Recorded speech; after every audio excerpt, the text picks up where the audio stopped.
Okay, to add several entities, let's say we have column A marks, let's say you have a sequence of marks 55, 63, 24, 40, right?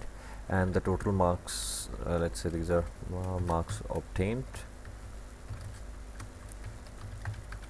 right? And these are total marks. So to get an sum, you can always try the autosum, right? There's an option for autosum over here. It will try to have an automatic selection. Otherwise, you can always put in the formula by staying in the active cell. You can write the formula by pressing equal, or you can select by pressing clicking over here.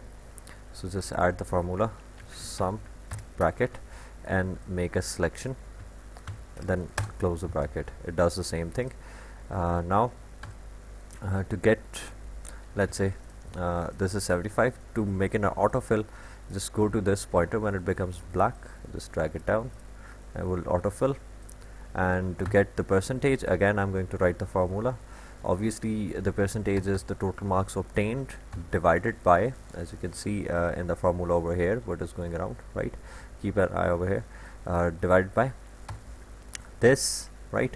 But first I need to multiply this with 100, right? Divide by this, right? So this is 73%, and again I'm going to do the autofill. It will give me the averages, right? So this is the percentages, right? You can again look for the percentage from here. That gives the average, count, and max, minimum, more functions there. These are auto functions, but at times this gets a little drowsy. This way you can always get an accurate work being done, right? So this to just remove the decimals from the figure, right? I hope this is helpful for you.